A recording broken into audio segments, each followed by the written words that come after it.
Bonjour Samir. Bonjour Euh, Marina. En fait, là, donc, toi, tu penses que nous, on a besoin d'avoir un coach gardien de but, c'est ça? Oui, oui, parce que moi, ça fait maintenant depuis que je suis pro, j'en ai quasiment pas eu. Les clubs que j'ai fait, j'en ai pas eu. À part à Montpellier dans ma formation jeune où j'ai eu la chance d'avoir des gardiens qui n'étaient pas forcément des entraîneurs gardiens, mais des gardiens. J'ai pu travailler avec Thierry Meyer, avec Vincent, avec Arnaud Siffer, qui m'a aidé aussi beaucoup, énormément même. C'est lui qui m'a quasiment formé sur ce poste.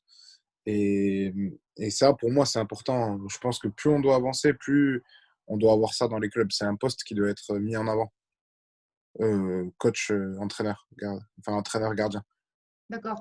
Et donc, là, dans les clubs actuels, tu n'as pas de coach gardien de but. Non, non, non. Non. Et comment ça se passe pendant les matchs? C'est qui te gère? C'est l'entraîneur adjoint plutôt. D'accord. L'entraîneur adjoint qui, quand même, lui, a une formation, qui, lui, ses études, a passé son mémoire sur les gardiens de but, qui connaît le poste, qui a été quand même, qui a entraîné avant beaucoup les gardiens de but. Maintenant, il est entraîneur adjoint. Et on a beaucoup d'échanges sur ça. Et beaucoup d'échanges à l'entraînement aussi. Mais en match, c'est lui qui me parle souvent, ou j'échange beaucoup avec le deuxième gardien, Oleg Grams, qui lui m'aide beaucoup aussi. Et avec l'expérience qu'il a, c'est lui qui me gère plutôt, qui me dit plutôt fais ci, ça, regarde bien ça. Avec l'expérience qu'il a, c'est voilà. D'accord. Donc, C'est toi, un tu es peu en ça. relation avec deuxième gardien. Oui, beaucoup, beaucoup. D'accord. Nickel. J'ai une question. Comme tu étais un jeune gardien de but, est-ce que tu as D'accord. déjà attendu dans ta formation que l'interdiction de prendre but là, face au premier poteau? Est-ce que Oui, c'était. Ouais. Et oui, souvent. souvent, ok. Très souvent Euh, même. Et comment tu vivais ça? Quelle expérience tu retires de ça? Alors, ça m'a fait avancer. Moi, c'était souvent sur. Moi, on m'avait appris un, un droitier à droite, par exemple. Il ne tire jamais et on ne doit pas prendre le but premier poteau. On doit Mhm. l'amener à se désaxer et aller chercher deuxième. Et moi, j'allais plus loin et pour moi, en fait, c'était juste ne pas prendre le but. Je cherchais pas à se protéger que le premier. Et j'étais borné sur ça. On me dit non, tu ne prends pas premier. Et ça, en fait, quand tu es jeune et qu'on te le dit et qu'on te le répète, et qu'au final, tu prends le but deuxième poteau et on te dit c'est pas grave, c'était ça le travail. Et ben moi, ça me frustrait, ça m'énervait. Je voulais pas faire parce que pour moi, non, et c'est un but quand même, tu sais. Et prendre, on peut me dire non, tu dois interdire ça, premier poteau. Après, ça m'a servi parce qu'au final, j'ai travaillé beaucoup sur ce coin-là. Du coup, ben, je prends moins de ce côté-là, mais ça m'a beaucoup, pour moi, c'était obligé à faire ça alors que c'était peut-être pas la solution, mais obligé à faire ça. Et moi, j'ai pas bien vécu ça. Ok. Et, il y a des autres situations de l'aile. Moi, j'aime bien savoir parce que Allez. moi, en fait, ça commençait. Moi, je t'ai dit d'où ça commençait. C'est des buts de l'aile, premier poteau. Oui, En formation chez les filles, c'est interdit. Et ça, j'ai mal vécu. Et ça, c'est m'a poussé maintenant. Et j'aime bien savoir comment ça se passe aux filles à masculin. oui, oui, c'est pareil. Nous, au hand, c'est pareil. Tu vois, il n'y a pas si longtemps que ça, début de cette saison, je suis pro. J'ai fait deux, trois saisons. Je commence à être bien dans le championnat. Et début de saison, je prends trois, quatre buts, souvent à l'aile, premier poteau, pendant 3 4 5 matchs. L'entraîneur m'a attrapé et m'a dit non, je ne veux plus que vous preniez, et pas que moi, Oleg aussi, le deuxième gardien, tous les deux, on prenait des buts premier poteau parce que des fois c'était beaucoup d'angles, des fois pas beaucoup, parce que des fois les gars en face, on sait que lui, il aime faire ça, du coup, on laissait peut-être le premier et on prenait. Et l'entraîneur nous a dit je ne veux plus que vous preniez des buts premier poteau. Et bah, du coup, pendant quasiment 2 3 semaines, je me suis forcé à rester premier poteau et à travailler que sur ça. Et à l'entraînement, si l'ailier mettait deuxième poteau, tant pis, ok, pas de souci. Il y a but, mais au moins, j'ai pas. Dans ma tête, moi, je me disais, ok, pas de problème, tu as raison, mais il y a but. Mais au moins, ben, j'ai pas pris premier poteau. Mais si pour vous, ça va, tant pis. Tu vois, si pour vous, j'ai pas pris le but premier poteau, c'est important, mais que ben, tant pis, on a quand même pris le but deuxième. Voilà, moi, j'ai fait mon travail, tu sais. Et donc ça, on me l'a dit cette année et on me le dit quand j'étais jeune, beaucoup quand j'étais jeune. Après, après, par contre, cette année, ça m'a beaucoup aidé parce que suite à cette période, j'ai beaucoup avancé sur les postes par rapport à autre chose, le placement, les hanches, la rotation des hanches par rapport au tireur et tout, ça m'a beaucoup aidé. Ça t'a beaucoup aidé, mais est-ce que tu goals aujourd'hui en gardant le premier poteau? Avec mon idée, oui. Dans un coin de ma tête. Pour moi, si je le prends, ça va être. Je vais m'énerver beaucoup. C'est inconcevable. Même s'il a beaucoup d'angles, je ne veux plus prendre premier poteau. C'est ça. C'est l'idée qui m'a rentré dans la tête. Allez. Et donc, comme tu colles premier poteau et deuxième, ça se passe comment du coup? Ben, je me place surtout premier et je joue avec mes épaules et ma hanche pour me tourner et lui empêcher fermer. En fait, avec mon envergure, j'essaye de jouer en fermeture avec ma jambe et mon bras et éviter de prendre soit mi-hauteur, soit là ou entre les jambes. Je ne bouge pas premier et j'essaye d'être face à son bras pour qu'il tire hors cadre ou, tu sais, en dehors du but ou qu'il me tire dessus. Mais je m'efface, mais plus premier. D'accord. Après, j'ai donc ça prend de la place et du coup, c'est un peu plus facile pour moi. Mais Et est-ce que tu penses que tu es plus efficace du coup? Je parle je, des pourcentages. à l'aile, je pense que depuis ça, oui. Enfin, sur D'accord. cette saison, on l'a regardé, on avait regardé avec coach adjoint la vidéo, oui. À l'aile, Donc, surtout, travailler à l'aile, pas que les tirs premier poteau, dans l'ensemble, oui. d'accord. Ok. Ouais, J'ai une autre question. Est-ce que tu regardes les vidéos? mes vidéos? Non, pas tes vidéos, les vidéos avant Ah, les matchs. ah oui, oui, oui, toujours, Tu regardes tout le beaucoup temps. tes vidéos. Oui. Oui, oui, Et, vas-y, vas-y. non, mais parle. Nous, le match, c'est mercredi et je fais toujours à partir du dimanche, un peu dimanche soir, je regarde comme ça, sans prendre de notes. Et lundi, mardi, tous les lundis, lundi après-midi, mardi après-midi et mercredi avant le match, je travaille beaucoup. D'accord. Et qu'est-ce que tu regardes? Alors moi, je fais par base. Le lundi, je fais base avant. Mardi, base arrière. Et alors, suivant les postes, moi, base avant, je regarde le nombre d'appuis qu'il fait avant d'aller tirer. Je regarde son orientation de saut. Je regarde où il met l'épaule, beaucoup. Bon, après, l'habitude, son impact préférentiel. Ça, c'est. Voilà. Et je regarde beaucoup pour les ailiers l'ouverture qu'il aime prendre, l'espace qu'il aime prendre. Et après, pour base arrière, je prends en compte la course avant son tir. Quand il vient interne, ce qu'il aime faire là. Quand il part externe, ce qu'il aime faire là. Quand il a fait le duel, où est-ce qu'il aime tirer. Et pareil, je regarde s'il a le bras haut, s'il aime plutôt tirer. Parce que pour moi, c'est différent. Quelqu'un qui passe par-dessus et quelqu'un qui tire un peu en diagonale. Enfin, je sais pas comment expliquer en diagonale. C'est pas le même shoot du tout. Et je regarde beaucoup épaule. Si elle est là, s'il tire là, ou même si des fois il tire là. Et je regarde beaucoup ça. L'épaule et l'impact, bien sûr, beaucoup l'impact préférentiel.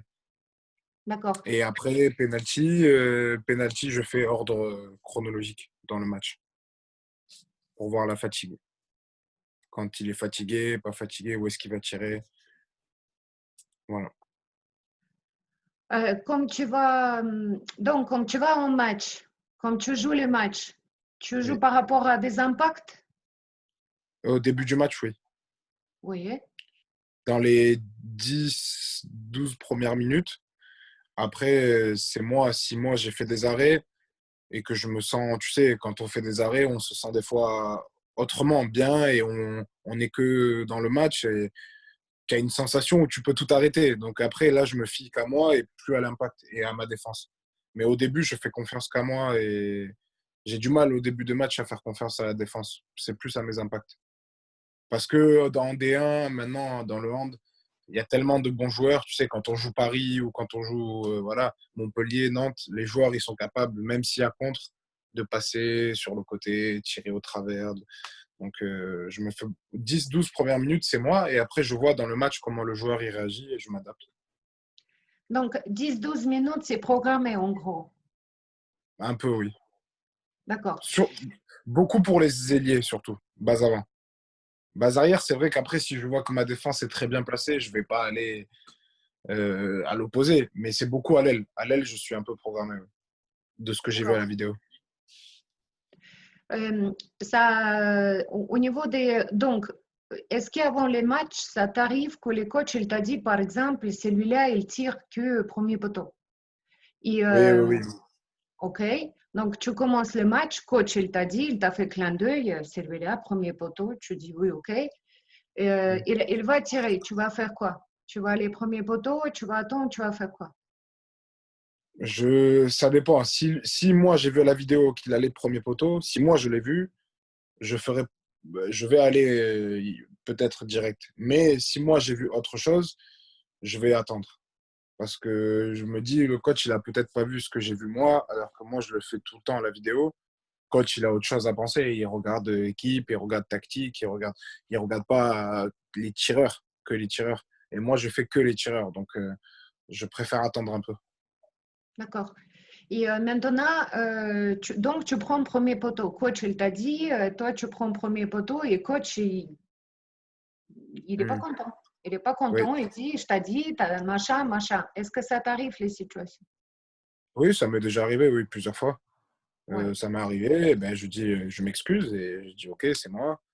Et voilà, je prends sur moi et celle d'après, je ferai confiance ou je verrai, mais voilà. Et donc, les prochains tirs, tu vas faire quoi? Prochain tir, j'irai premier poteau, ouais. Parce Tu que vas je veux aller pas me. premier poteau. Parce que oui, parce que si je prends premier poteau encore une fois, peut-être il va me sortir, et ça va, voilà, ça va. Donc, vaut mieux que je prenne premier, faire confiance, parce que j'aurais pas eu. De toute façon, j'ai pas eu raison sur celui d'avant, donc je vais aller, obligé. Tu vas aller, c'est obligé, tu dis. Ouais, parce que je vais, je sais que si je le prends, ça va être pire que la première fois et que je vais me faire beaucoup engueuler. On va me dire tu m'as pas écouté. Ah. Et donc voilà, je vais aller. Et s'il met deuxième, je dirai ok, pourquoi? Qu'est-ce qu'on fait maintenant? Et voilà. D'accord. Donc, maintenant, j'ai une question. Toi, tu es ton faible. Ton faible, et tu prends les buts après les buts, ça va pas. Mhm. Qu'est-ce que tu veux avoir, enfin, quel support tu voulais avoir à part des coachs? Comment il peut t'aider? Le coach, comment il peut m'aider? Euh, Moi, c'est spécial parce que moi, je suis beaucoup sur le terrain. Moi, c'est beaucoup mental. Je suis très sur le terrain, très énervé. Tu sais, beaucoup expressif. J'ai besoin d'être expressif, énervé. Et voilà, donc je pense qu'il faut que le coach, moi c'est bête, mais si je vois qu'il n'est pas content ou qu'il va peut-être me sortir, ça m'est arrivé souvent cette année. Je vois l'autre gardien qui s'échauffe, va t'échauffer, ou qu'il est un peu énervé, ben, ça me fait mal et du coup, j'ai un peu plus la niaque. Mais sinon, je sais pas qui peut m'apporter de plus. Parce que oui, calme, ou me dire oui, sois plus patient, me donner des conseils, mais des fois, quand on est énervé, on n'écoute pas tout, alors il vaut mieux qu'ils me mettent plus la pression. Toi, tu as besoin de la pression. Ouais. OK. Et c'est un coach qui te dispute, qui conteste que ça va pas, que tu n'es pas bon, machin. Mhm. Ça t'aide ou non? Moi, ça m'aide, oui. D'accord. Donc, toi, Parce tu voulais que. rapport des forces. Hein?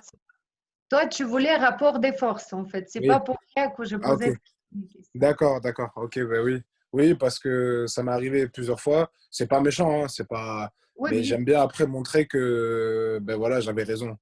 Tu vois, d'accord. ok, ben, tu m'as engueulé, mais regarde maintenant, ça m'est arrivé souvent cette année. Ben, D'accord. même Donc, avant, ça me faisait tout le temps. Tout le temps. Quand on me dit, non, ça, tu es pas bon, ah, t'as pas été bon, hein. J'aime bien après montrer, ah, ben regarde, voilà, le résultat. d'accord. Ça, c'est comme moi, je fonctionne comme ça. OK. Euh, donc, comme tu étais un jeune garçon, est-ce que Mm. tu as déjà attendu jamais? Jamais. Ouais, jamais. Jamais tu vas être gardien de but de haut niveau, jamais. Oui, oui, j'ai déjà entendu. On m'a dit par rapport à mon physique, par rapport à. J'avais pas été pris dans certaines équipes parce que trop petit, trop costaud. Donc, ouais, j'avais entendu trop gros. Donc, ouais, j'avais entendu. Et là, aujourd'hui, j'espère qu'il y a beaucoup de monde qui vont écouter. Il y a beaucoup d'enfants qui attendent ça au quotidien, à jamais. Parce que Ah, bien sûr. comment tu peux les dire? En fait, qu'est-ce que tu peux les dire? Moi, je dis qu'il faut pas. Quand on est jeune, il faut toujours croire à ce que tu fais. Si toi, tu sais que tu es bon, il faut avoir confiance en soi. Faut pas laisser quelqu'un te faire baisser la tête ou te dire. Moi, ou alors pas parce que tu n'as pas été. Tu sais, en France, tu connais, bah oui, tu connais, vu que tu es au pôle, tu connais les systèmes comité, ligue, tout ça. Et c'est pas parce que tu n'as pas été pris dans ces équipes-là, ou même au pôle, c'est pas parce que voilà, tu vas peut-être pas réussir. Il y a beaucoup de joueurs qui ont pas fait le pôle, qui n'ont pas fait les comités, qui n'ont pas fait les ligues. Moi, ma génération, je suis avec, je crois, le 95, avec Robin Cantegrel, tu connais, gardien. Avec lui, Oui. on est les deux seuls de notre génération. On n'a pas été en équipe de France jeune et à être pro maintenant, tu vois, par exemple. Il est Et où? alors Il est que où? lui, il est à Cesson, D'accord. à Rennes. Et voilà, on est les deux seuls de notre génération. On n'a pas été en équipe de France jeune. Et maintenant, on est les deux seuls 95 de la génération à être joueurs professionnels en D1.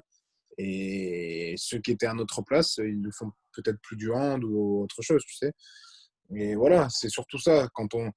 Moi, j'avais pas été pris dans certaines équipes quand j'étais jeune, mais ça m'a pas empêché de continuer parce que j'aimais le hand. Il faut continuer, faire passionnément et après, ça vient tout seul. Moi, c'est venu parce que j'ai aimé le hand. Si je m'étais arrêté, bah, j'aurais jamais fait ça. J'aurais jamais été pro. J'aurais dit, bon, bah, ok, ils ont raison. Je vais aller jouer sur le terrain pour me faire plaisir. Non, moi, j'aime ce que je fais, gardien de but, et je continue. Faut toujours se dire, ça va venir plus tard. C'est pas à 14 ans que tu vas savoir si tu es pro ou à 12 ans, 13 ans, tu le sauras. Peut-être tu vas le savoir à 17, 18 ans, ça va venir. Tu vas être meilleur d'un coup parce que tu as beaucoup travaillé. Et voilà. Et ça va venir. Toi, tu es un entraîneur gardien de but au pôle espoir. Tu es entraîneur, tu as les enfants qui arrivent à 12, 13 ans aujourd'hui. Tu les entraînes comment? Est-ce qu'il y a une hiérarchie ou comment tu les Dans les développes? gardiens, Ouais. une hiérarchie dans les gardiens entre Et, eux. hiérarchie des développements. Qu'est-ce que tu développes d'abord ou tu fais tout en Ah, même temps? bah, ça dépend parce que peut-être des NA qui seront plus avancés que d'autres en arrivant. Peut-être il y en a un, il va être meilleur que les deux autres. Ou... Mais moi, je Meilleur en sais que quoi? Meilleur en quoi? ah ouais, c'est ça, meilleur en quoi? Il peut être meilleur en placement, il peut être. Moi, je sais que je travaillerai en premier. Moi, ce qui m'a. Je prendrai mon expérience à moi. C'est que moi, m'a fait avancer. C'est beaucoup physiquement, c'est la motricité. Beaucoup les pieds, les appuis. Beaucoup ça au début. Les appuis, changement d'appui, pousser, aller chercher à droite, aller chercher à gauche, faire des échelles de rythme. Ça, beaucoup. Après, je ferai aussi beaucoup gainage, parce que je pense que c'est important pour les gardiens.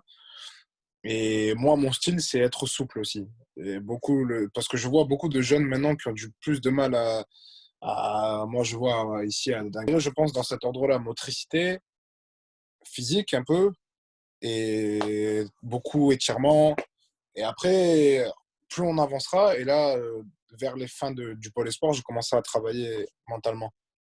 Parce qu'au début, je pense qu'à 16 ans, quand ils rentrent dans la tête encore, c'est pas encore stable. Ils ont besoin pour moi, ils ont besoin d'abord de s'entraîner physiquement et après arriver 17 ans, 16 ans, 17 ans, là, je travaillerai peut-être la tête, le placement, intelligence de jeu, tu sais, lecture. Mais pour moi, D'accord, d'abord le physique, après la lecture. d'accord, ok. Je suis d'accord avec toi. Ah, Euh, j'ai une question. C'est les situations qui m'a dérange. Donc, toi, tu prends ce but premier poteau. ah oui, vas-y. Non, mais le coach, il t'a dispute.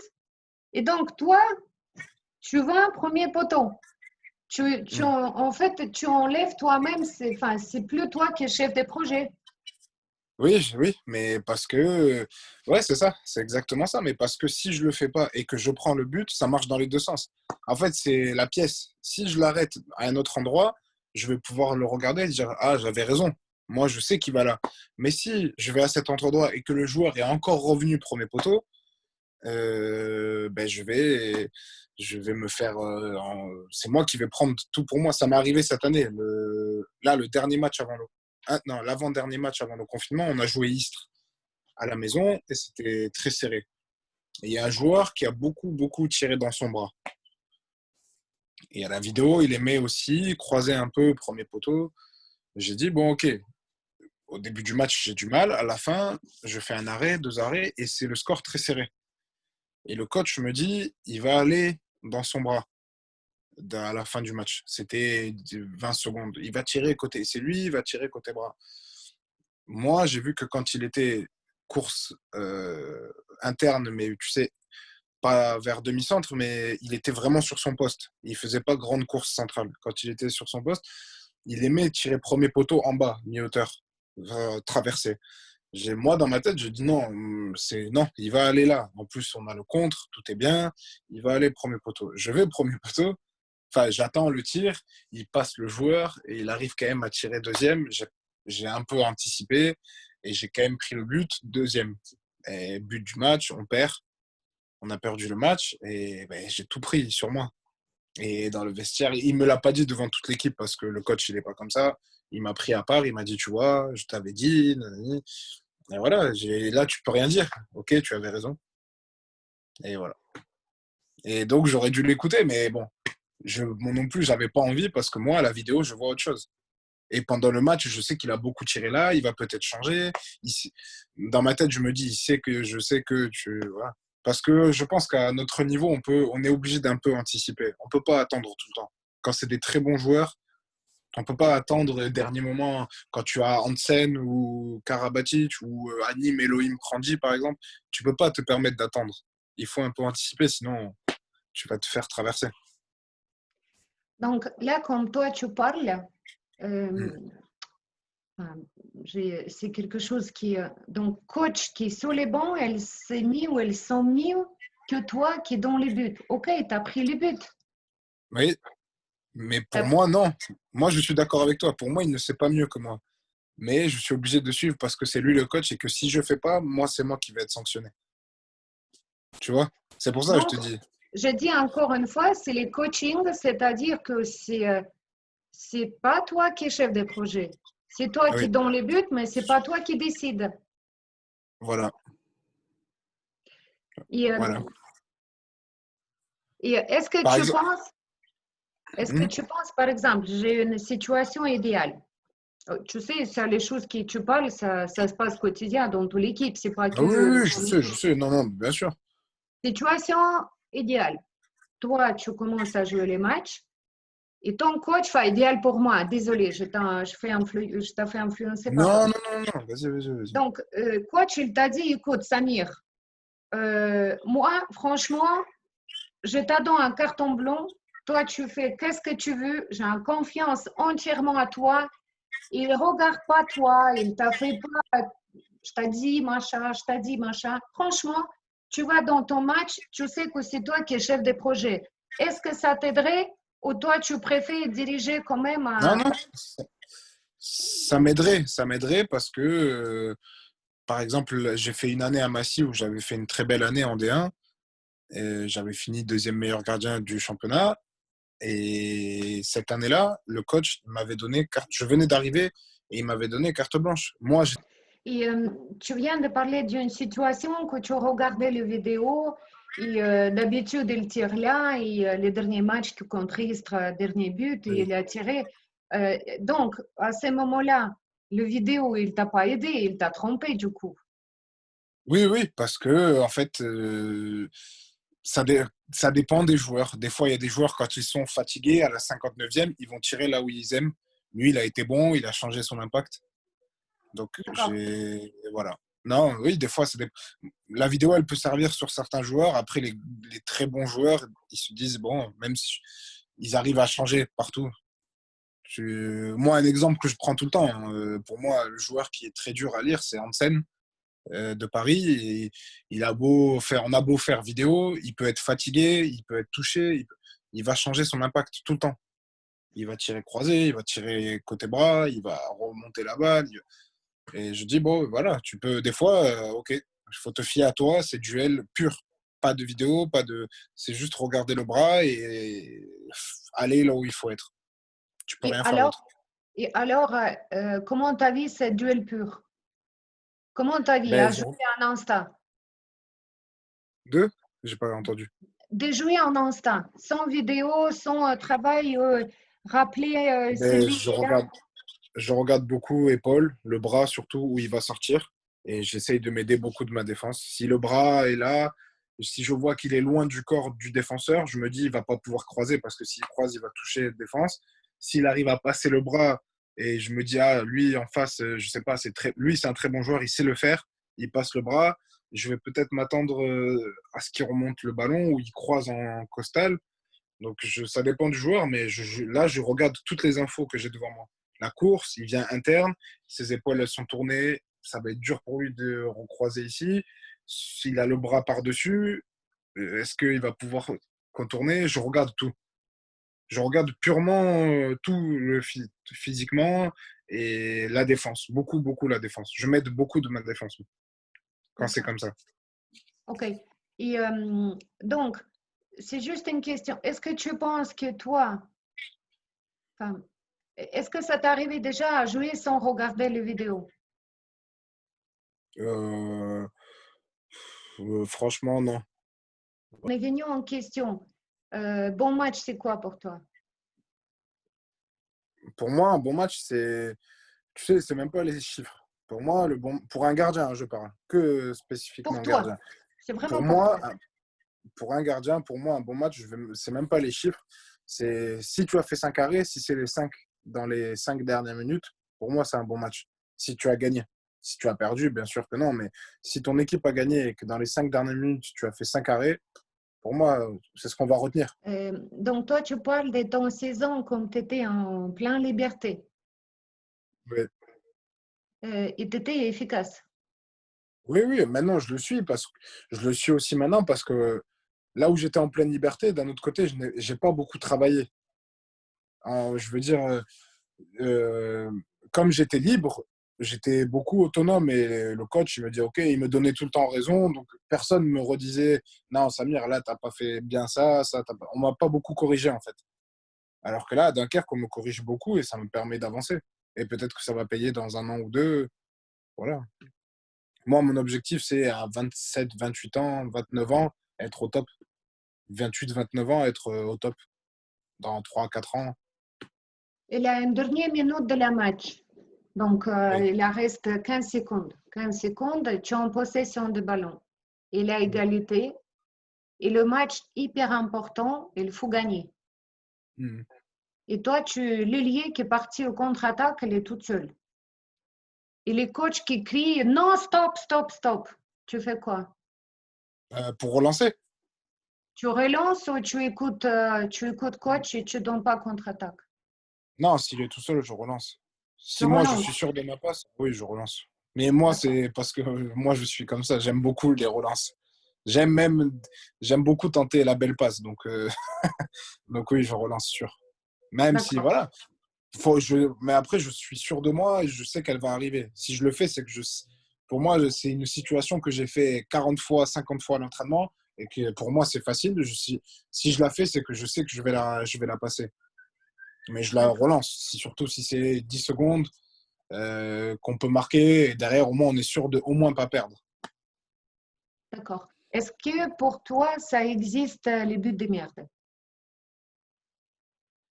Non, non, non, parce que non, pour moi, non. Il y a des buts gag. Pour moi, c'est pas des buts de merde, il y a des buts gag parce que il y a la différence entre un but de merde et un but gag. Un but gag, c'est voilà, tu as fait bêtise avec le ballon, ça arrive, c'est humain, ça arrive. C'est comme, je pourrais dire, il y a des tirs de merde. C'est pareil dans l'autre sens. Mais ça arrive à tout le monde. Non, parce que c'est comme pour moi, quand on dit ouais, il a pris un but de merde, il a pris un lob, il a pris un Chabala, il a pris Roucoulette. Et pourquoi c'est pas un bon tir sinon? C'était peut-être un bon tir aussi. Il a mis ce but-là parce que c'est un bon tir. Il a mis la Roucoulette, il a très bien fait sa Roucoulette. On n'est pas tous les même tiré au meilleur, il a pris des Roucoulettes et voilà. Ça veut pas dire que c'était un gardien. Voilà, ça existe. C'est que ça fait partie du jeu. Donc c'est pas des buts de merde, c'est que ça fait partie du jeu. C'est comme ça. Donc non, pour moi, non, il n'y a pas. Ah, c'est facile, la balle, elle arrive. Tu aurais pu mettre ta main et arrêter. Mais non, parce que j'ai vu autre chose. Moi, je pense avoir vu autre chose parce que je sais que dans ma vie, j'ai vu des gens qui savent faire ça, j'ai une expérience. Donc chacun a son poste et coach, j'accepte parce que c'est coach et que c'est supérieur hiérarchique, mais au fond de moi, je dis OK, pas de souci, mais on verra. Dans le championnat, il y aura d'autres exemples où j'ai raison et la plupart du temps, je sais que j'aurai raison parce que je travaille, c'est mon poste. Je sais, je connais, j'ai joué tout. À part si mon coach était un ancien gardien de but, là, OK. Si mon coach est ancien gardien de but au très haut niveau, je dirais OK, il a raison. Mais si c'est joueur, j'ai du mal.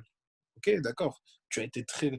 Il y a des joueurs très très forts, mais tu n'as jamais été gardien de but, donc tu ne peux pas savoir. Et comme moi, j'ai jamais été joueur. Comme moi, j'irai jamais dire ouais, mais lui, on peut pas travailler avec lui parce que il sait pas bien tirer. Moi, je sais pas tirer. Pourquoi je vais dire que quelqu'un d'autre sait tirer? Si tu sais pas le faire, tu peux pas dire. Donc, pour toi, un coach qui n'était pas dans les buts, il ne peut pas vraiment gérer les gardiens de but, en gros. Enfin, il ne peut pas savoir. À un certain niveau, non. Je pense qu'arriver, il peut pas tout savoir. Il peut savoir certaines choses parce qu'avec l'expérience, il y a des choses basiques que tout le monde sait. Mais à un certain niveau, il peut pas tout savoir. Il peut pas. Euh, Si par contre c'était un gardien, lui, il aurait su parce qu'il est passé par là. Il connaît, il sait ce que je ressens, comment je travaille, pourquoi je travaille comme ça, pourquoi. Un joueur, non, il peut pas parce il a jamais ressenti, vécu. Il sait ce qu'il a appris parce qu'il est coach et qu'il a fait les études et qu'il a entendu les choses et tout ça, mais il n'aura jamais eu le vécu, vivre la chose. C'est pour ça. Mais après, c'est le coach, donc on respecte et j'écoute. J'écoute, je dis jamais non. Je dirais jamais non, c'est pas vrai. Mais moi, j'écoute tout le temps parce que des fois, il y a des choses qui sont bonnes à prendre et donc j'écoute tout le temps. Mais après, moi, je fais le tri. Je sais ce que je dois prendre, pas prendre, ne pas prendre et on verra dans le match si ça marche. Moi, je pense même les gardiens de but qui jouent à très haut niveau, ils savent pas tout comme ils sont pas dans les buts, mais sur les Dans le bancs. but, oui. Oui, Comme parce qu'ils n'ont c'est, pas ils ont pas le ressenti direct, oui. C'est pas le match, oui, oui. Mais ils ont déjà plus qu'un coach normal. Parce que la situation, ils la connaissent. moi, je pense qu'ils embêtent moins. Ils embêtent moins. Oui, ah oui, bien sûr. Parce qu'ils savent, ils te laissent, parce qu'ils savent que si tu as fait ce choix, parce que, comme tu as dit, tu as vu quelque chose Ah oui, bien que sûr. nous, on voit pas ici. Tu fais pas ça exprès pour que ça rentre. Mais ça, j'ai exemple beaucoup à Dunkerque, avec Oleg Grams. Lui, pour moi, c'est un très grand gardien russe en plus. Pour moi, très grand gardien de la Russie. Et il a eu beaucoup, beaucoup, beaucoup d'expérience. Et des fois, quand je prends un but, le coach, il va me dire ça. Je parle avec Oleg. Oleg, il va me dire, bah, non, tu sais, laisse. Tu sais